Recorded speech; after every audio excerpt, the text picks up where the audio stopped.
Tom sat quietly in the back of the classroom at the Galactic Academy, watching as his alien classmates discussed their home planets. The blue-skinned teacher, Mr. Sky, had asked everyone to share stories about their world's wildlife. "On my planet, the biggest creature is about this tall," said a purple-skinned student named Blue, holding his hand at waist height.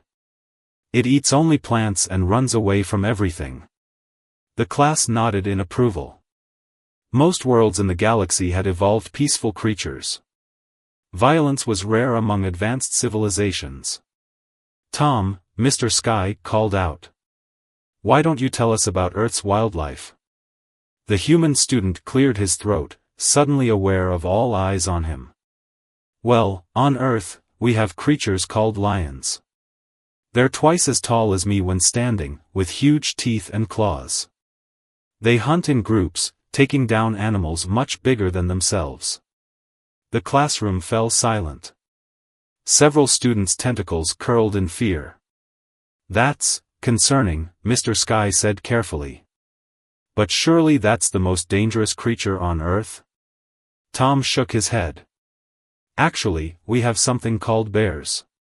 They're even bigger than lions, with claws that can cut through metal.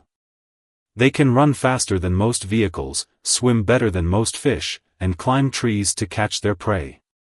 A small green student named Leaf fainted, their crystalline body making a soft tinkling sound as they hit the floor. "But the scariest might be sharks," Tom continued, not noticing the growing horror. "They're massive fish with hundreds of teeth that can smell blood from miles away. Some can even jump completely out of the water to catch seals." "That's enough," Mr. Sky interrupted, his blue skin now pale white. "Class dismissed. And Tom, please see me after class. We need to discuss appropriate content for sharing time." As the students hurried out, many giving Tom's desk a wide berth, he couldn't understand their reaction. He hadn't even mentioned the really dangerous creatures yet, like mosquitoes or honey badgers. Mr. Sky sat at his desk, hands trembling slightly as he typed a message to the school board. The subject line read, "Urgent, review needed of Earth student admission policy." Tom gathered his books, wondering if maybe next time he should tell them about Earth's weather instead. Surely they'd find tornadoes less frightening than wildlife. Tom sat quietly in the back of the classroom at the Galactic Academy, watching as his alien classmates discussed their home planets. The blue-skinned teacher, Mr. Sky, had asked everyone to share stories about their world's wildlife. Tom was the only human student in the entire school, and he always felt a bit different from the others. "On my planet, the biggest creature is about this tall," said a purple-skinned student named Blue, holding his hand at waist height. "It eats only plants and runs away from everything. We've never had a single attack in our recorded history." The class nodded in approval. Most worlds in the galaxy had evolved peaceful creatures. Violence was rare among advanced civilizations. "Our largest animal is even smaller," added Red, a student with glowing spots. "It's like a floating ball of light that feeds on sunshine. Sometimes they gather in groups and make pretty patterns in the sky." The teacher smiled warmly. "What wonderful examples of peaceful evolution." "Tom," Mr. Sky called out, his 4 eyes blinking with curiosity. "Why don't you tell us about Earth's wildlife? Your planet is quite unique in the galaxy." The human student cleared his throat, suddenly aware of all eyes on him. "Well, on Earth, we have creatures called lions. They're twice as tall as me when standing, with huge teeth and claws. They hunt in groups called prides, taking down animals much bigger than themselves. Their roar can be heard from miles away." The classroom fell silent. Several students' tentacles curled in fear. One student's color-changing skin turned pale white. "That's concerning," Mr. Sky said carefully. "But surely that's the most dangerous creature on Earth?" Tom shook his head. "Actually, we have something called bears. They're even bigger than lions, with claws that can cut through metal. They can run faster than most vehicles, swim better than most fish, and climb trees to catch their prey. Some bears can even break into houses if they smell food inside.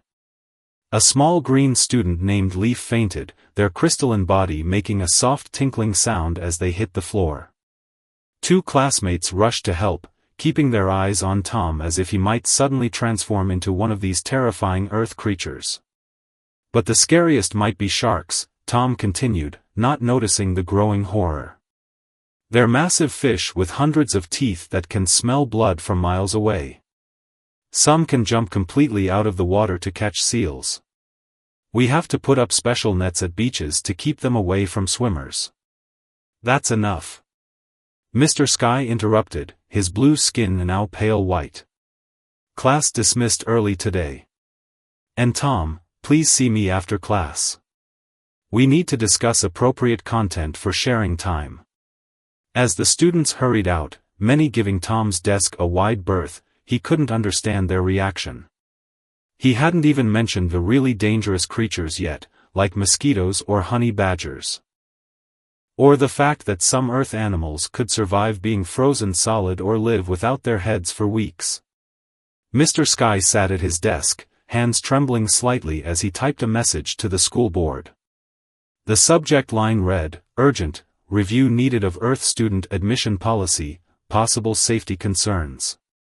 Tom gathered his books, wondering if maybe next time he should tell them about Earth's weather instead. Surely they'd find tornadoes less frightening than wildlife. Or perhaps he could tell them about the cute animals, like puppies and kittens, though he'd probably need to leave out the part about them being descendants of wolves and big cats. As he walked to the teacher's desk, Tom made a mental note to avoid mentioning Australia altogether. If bears and sharks scared them this much, he didn't even want to think about how they'd react to hearing about box jellyfish or funnel web spiders. The next day, Tom arrived at class to find his desk surrounded by a glowing safety barrier. Mr. Sky stood at the front of the room, looking pleased with the new security measure. For everyone's peace of mind, the teacher explained, we've installed protective fields around our Earth students area. Tom noticed some of his classmates visibly relax at this announcement. Today's lesson was about planetary climate systems. Most students described their world's perfect weather, gentle rains, controlled temperatures, and peaceful seasons. The purple student Blue talked about his planet's eternal spring, while Red described the soft, warm winds that never went above walking speed. When it was Tom's turn, he tried to pick something less scary than yesterday's animal stories. Well, on Earth, we have these things called storms, he began carefully. Sometimes water falls from the sky. Oh, like our cleaning mists, interrupted a student named Spark, looking relieved. Not exactly, Tom continued. Our rain can sometimes fall so hard it dents metal. And sometimes, the water freezes into ice chunks bigger than your fist. The safety barrier around his desk hummed as several students pushed their chairs back. But that's not the interesting part, Tom said, warming to his subject. We also get tornadoes. They're like spinning winds that can pick up houses and cars. They can throw a piece of straw through a tree trunk. Mr. Sky's 4 eyes widened in horror. Your atmosphere attacks you? Sort of. And in some places, we get hurricanes, they're like giant storms bigger than some of your planets. They can last for days and push entire oceans onto land. Leaf, who had just recovered from fainting yesterday, started swaying dangerously in their seat. Don't worry though, Tom added quickly, trying to be reassuring. We have warning systems. Usually, we get at least a few minutes' notice before a tornado hits. Minutes, squeaked Blue. You mean you can't control your weather? Nobody can control weather, Tom said, confused. Then he noticed every student staring at him in disbelief. Wait, can you all control your weather? The class nodded in unison. Fascinating, muttered Mr. Sky, typing more notes. And humans willingly stay on this planet? Oh sure, Tom smiled. We even chase storms for fun. Some people drive right up to tornadoes to take pictures. This time, 3 students fainted. Mr. Sky quickly pressed a button, and calming aromatherapy filled the room. Perhaps, he said weakly, we should move on to discussing atmospheric composition. Tom stayed quiet, deciding not to mention earthquakes, volcanoes, or lightning. He especially wouldn't tell them how humans sometimes stood on metal poles in thunderstorms to study electricity. His classmates clearly weren't ready for that level of earth science. After class, Tom overheard Mr. Sky discussing the installation of a weather shield around the entire school. He wondered what they'd think when they got to the geology unit and learned about Earth's constantly moving ground. The geology unit started with extra precautions. The school had installed emergency teleporters at every desk, and a medical team waited in the hallway. Mr. Sky looked nervous but determined as he began the lesson. Today, we'll discuss planetary structure, he announced. Most civilized worlds have stable, solid crusts. Let's start with something simple. Blue, please describe your planet's ground. Blue stood proudly. Our surface hasn't moved in 10 million years. We build directly on the crystal foundation. Excellent, Mr. Sky nodded. Red? Our planet is similar. The ground is perfectly smooth and never changes. Tom raised his hand, and several students ducked instinctively. Mr. Sky sighed. Yes, Tom. Tell us about Earth's surface. Calmly, please. Well, Tom began, trying to sound reassuring, Earth's surface is made of giant pieces that float on liquid rock. They bump into each other sometimes, which makes mountains. A stunned silence filled the room. Even Mr. Sky's protective barrier seemed to flicker in shock. You mean, your ground moves? Spark asked in horror. Sure. All the time, actually. Sometimes it shakes everything around. We call those earthquakes. Buildings can fall down, and the ground can split open. Leaf, who had been given a special stabilizing chair after the last 2 fainting incidents, began to sway again. But don't worry, Tom added quickly. We've learned to build stronger buildings. Some even float on special foundations to ride out the shaking. Ride out the shaking? Mr. Sky repeated slowly, his color shifting to a sickly pale blue. Yeah. And that's not even counting volcanoes, Tom continued enthusiastically. They're like mountains that shoot melted rock into the air. Some cities are built right next to them. The medical team rushed in as multiple students showed signs of stress-induced color change. Mr. Sky quickly activated the room's calming field at maximum power. Tom, he said weakly, are you saying humans deliberately build homes near liquid rock fountains? Well, sure. The soil around volcanoes is great for growing food. Plus, we can use the heat for power. Some people even cook eggs in volcanic steam. The emergency teleporters activated automatically as 3 students disappeared to the medical bay. Mr. Sky looked like he might join them. Perhaps, the teacher suggested, his voice shaking, we should end today's lesson early. Tomorrow we'll discuss something safer. As Tom packed up his books, he wondered what they'd consider safe. He hadn't even mentioned how humans dug massive holes in this moving ground to get resources, or how they built underwater tunnels between continents. Walking past the medical bay, he heard the school counselor trying to calm his classmates with soothing music and anti-anxiety treatments. Tom shrugged. Wait until they learned about Earth's underground cave systems, especially the ones filled with acid. The school board had called an emergency meeting about Tom's presence, but they couldn't deny his excellent grades. Instead, they decided to focus today's class on recreation and entertainment, hoping to find some common ground between species. Mr. Sky's desk now had a panic button directly connected to the school's medical team. Let's discuss how we spend our free time, he said hopefully.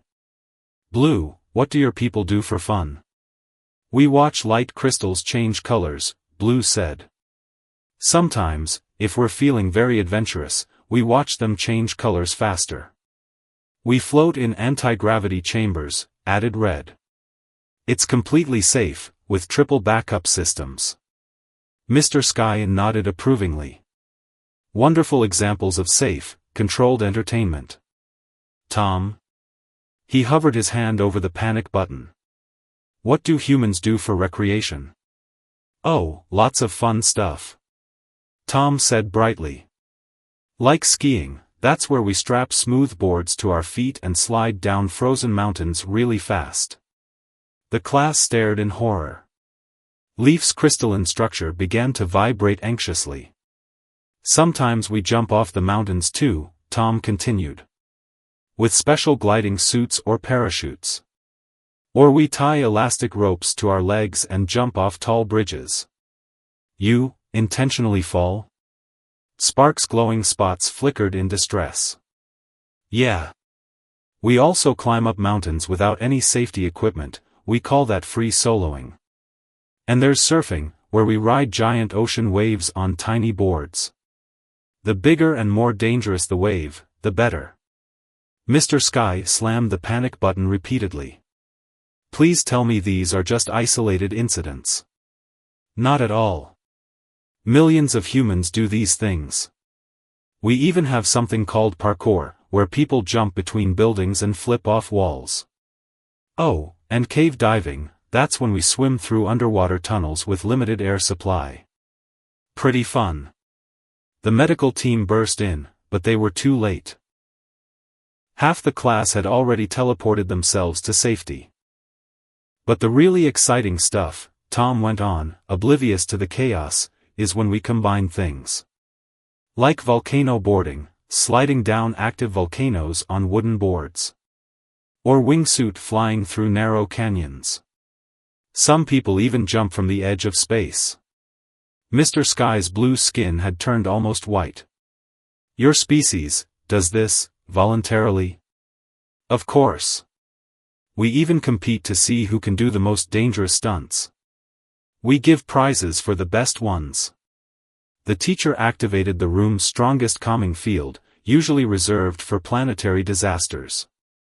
Class dismissed, he whispered. Forever.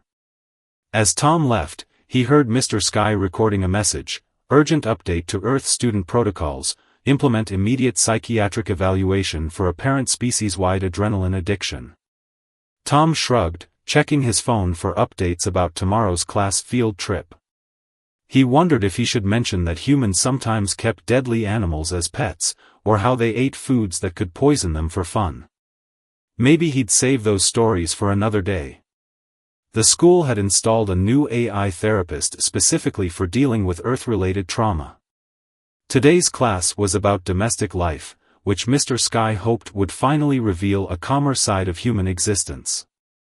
Let's discuss household companions, Mr. Sky said, his voice optimistic.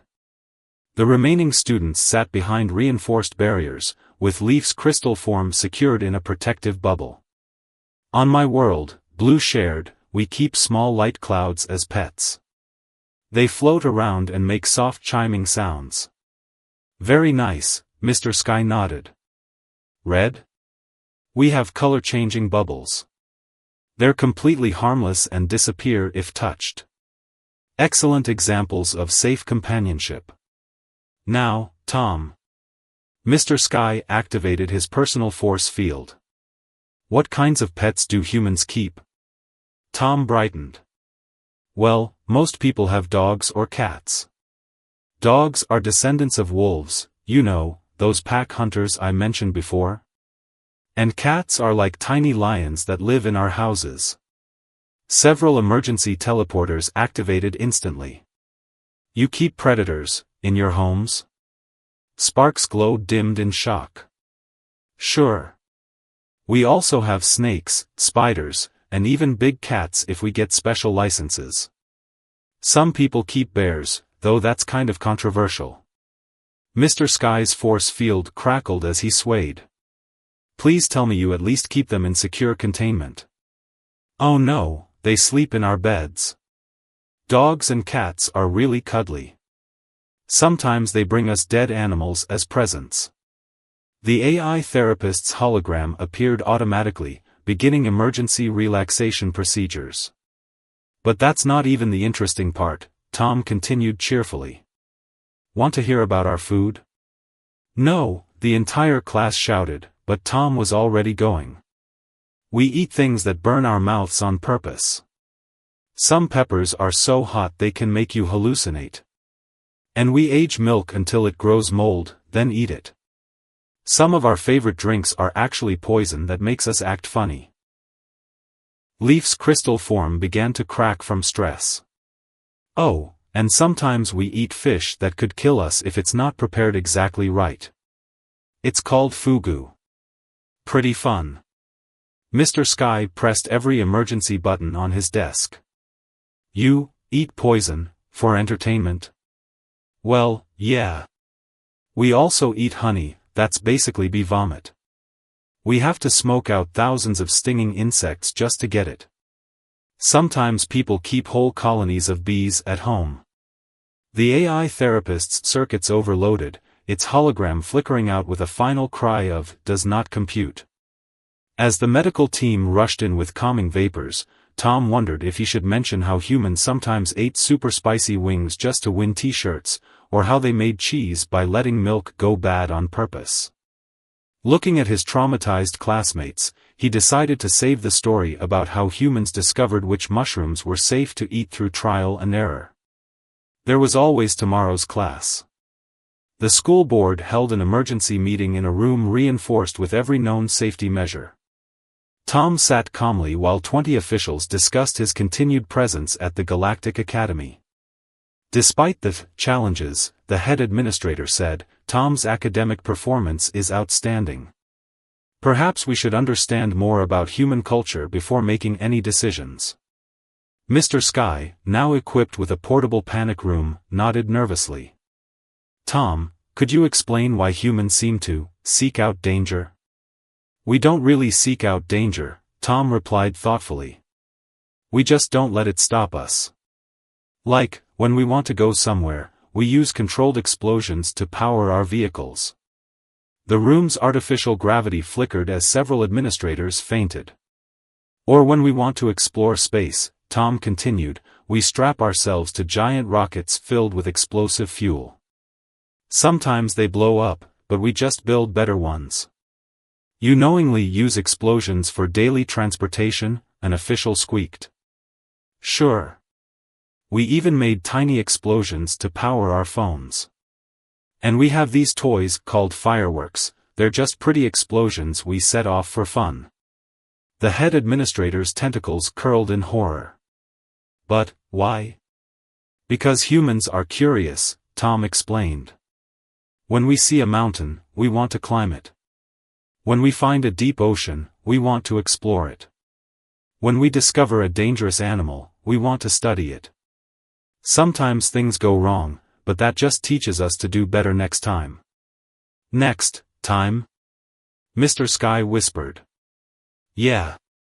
Like how we learned which mushrooms were poisonous, or how to make medicines from deadly plants. Did you know we discovered space travel by studying weapons?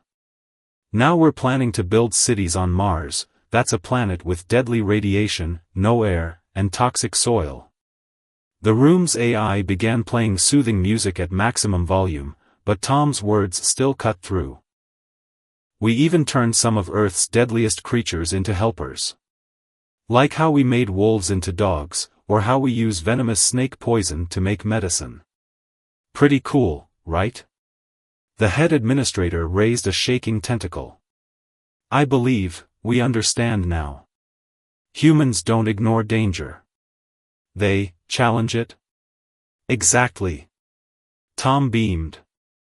Like my dad always says, if it might kill you, it's probably worth studying.